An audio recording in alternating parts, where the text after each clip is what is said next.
Hello friends, welcome back to my pharmacy channel. मैं pharmacist सभी आप सभी का स्वागत करती हूँ। पिछली वीडियो में हमने बात की थी ऑस्टियोआर्थराइटिस के बारे में। आज हम बात करने वाले हैं रूमेटॉइड अर्थराइटिस के बारे में, जो कि अर्थराइटिस यानी गठिया का ही एक टाइप होता है। आज हम बात करेंगे कि रूमेटॉइड अर्थराइटिस क्या होता है, यह क्यों होता है, अगर आपको ये है तो इसके क्या क्या सिम्टम्स आपको देखने को मिल सकते हैं और इसके होने पे आपको क्या ट्रीटमेंट लेना चाहिए, और लास्ट में मैं आपको बताऊंगी कि इससे आप अपने आप को कैसे दूर रख सकते हैं। तो एंड तक मेरी वीडियो के साथ बने रहिए। रूमेटॉइड अर्थराइटिस हमारे शरीर के जोड़ों की परतों को नुकसान पहुंचाता है, जिससे उनमें दर्द और सूजन होने लगती है। यह सिर्फ हमारे जोड़ों के दर्द तक ही सीमित नहीं रहता। अगर समय रहते इसका इलाज ना करवाया जाए तो यह हमारे जोड़ों और हड्डियों के साथ साथ हमारे लंग्स, किडनी, आईज, हार्ट, खून और नसों को भी बहुत नुकसान पहुंचा सकता है।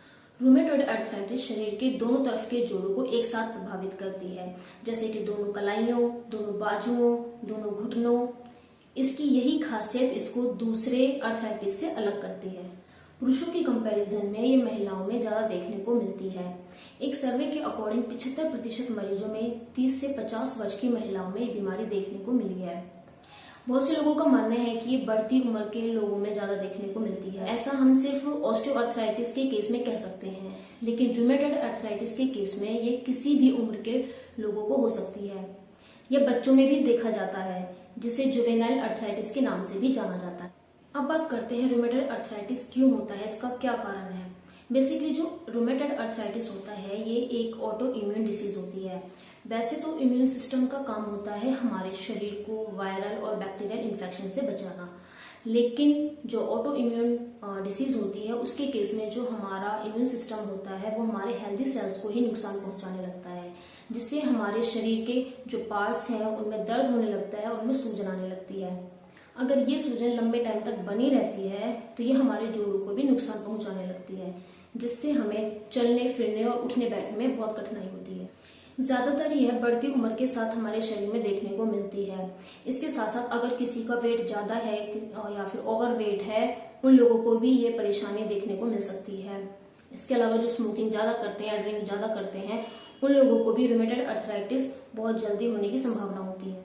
अब बात करते हैं रूमेटॉइड अर्थराइटिस के सिम्टम्स या लक्षण के बारे में कि इसके क्या क्या लक्षण आपको देखने को मिल सकते हैं। अगर सुबह के समय आपको अपने बॉडी के किसी भी पार्ट में या जोड़ में लंबे समय तक कोई दर्द महसूस होता है, वैसे ये दर्द ऑस्टियोआर्थराइटिस के केस में भी देखने को मिलता है, लेकिन ऑस्टियोआर्थराइटिस के केस में दर्द सिर्फ 15 से 30 मिनट तक ही रहता है। लेकिन अगर आपको रूमेटॉइड अर्थराइटिस है उस केस में आपके जोड़ों में किसी भी पार्ट में यह दर्द 1 से 2 घंटे तक रहता है। लेकिन अगर आप बॉडी के मूवमेंट करते हैं तो धीरे धीरे ये चला जाता है। इसके अलावा कुछ दूसरे लक्षण और सिम्टम्स आपको देखने को मिल सकते हैं, जैसे कि आपको कमजोरी महसूस होती है, थकान होने लगती है, भूख कम लगती है, वजन घटना शुरू हो जाता है, आपका मुंह और आंखों में सूजन आने लगती है या बहुत सूखा सूखा महसूस होता है। तो ये सारे लक्षण आपको देखने को मिल सकते हैं। कई बार इस तरह के सिम्टम्स आपको कुछ वायरल इन्फेक्शन होने के कारण देखने को मिल सकते हैं, इसलिए आप अपने रूमेटोलॉजिस्ट से ही कंसल्ट करें। वो अर्थराइटिस का पता लगाने के लिए आपको कुछ टेस्ट बताते हैं, जैसे कि blood test, x ray, ultrasound, MRI, जिनसे पता लग सकता है कि आपको रूमेटॉइड अर्थराइटिस है या फिर कोई वायरल इन्फेक्शन है। अब अगर इसकी ट्रीटमेंट की बात की जाए तो अगर समय रहते इस बीमारी का पता लग जाता है तो इसको कुछ एक्सरसाइज करके या फिजियोथेरेपी करके खत्म किया जा सकता है, लेकिन सभी मरीजों के लिए एक ही ट्रीटमेंट काम नहीं करता। अगर ये सब काम नहीं करता है तो डॉक्टर आपको कुछ मेडिसिन रिकमेंड करते हैं, जैसे कि आमतौर पर रूमेटॉइड अर्थराइटिस के इलाज के लिए एक disease modified anti rheumatic drug दी जाती है। इसके अलावा नॉन स्टीरॉयडल और एंटी इन्फ्लेमेटरी मेडिसिन भी दी जाती है।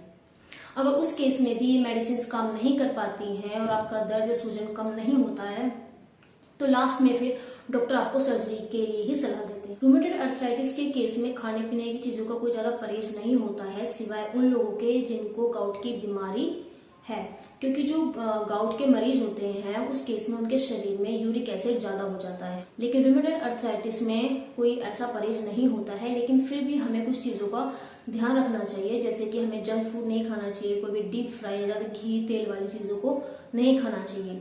इसके अलावा कोई भी कोल्ड ड्रिंक या ज्यादा प्रोटीन वाली चीजें हमें नहीं खानी चाहिए। कोई भी मैदे वाले जैसे चिप्स, बिस्किट ये सब चीजें भी हमें अवॉइड करनी चाहिए। इसके अलावा जो लोग स्मोकिंग ज्यादा करते हैं या ड्रिंक करते हैं, उन लोगों को भी उनसे दूर रहना चाहिए। अगर जिन लोगों को अपने जोड़ों में दर्द या सूजन है, उन लोगों को लगातार डेली एक्सरसाइज करना चाहिए। जो डॉक्टर उनको बताते हैं वो डेली उनको एक्सरसाइज करनी चाहिए। इसके अलावा उनके जो जोड़ हैं उन पर सिकाई करना चाहिए, उनको गर्म सिकाई करनी चाहिए, जैसे कि बादाम तेल से, लाल तेल से या तिल के तेल से मसाज कर सकते हैं। ऐसी मसाज करने से क्या होता है, जो आपका दर्द है, वो सूजन है, उसमें आपको काफी राहत मिलती है।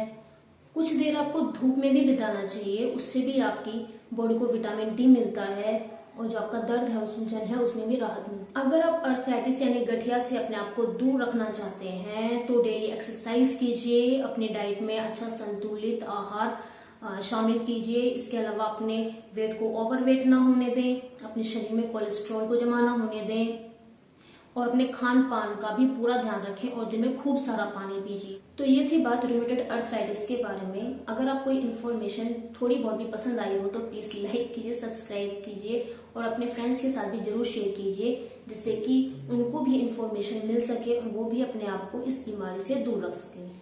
Thank you, take care, bye.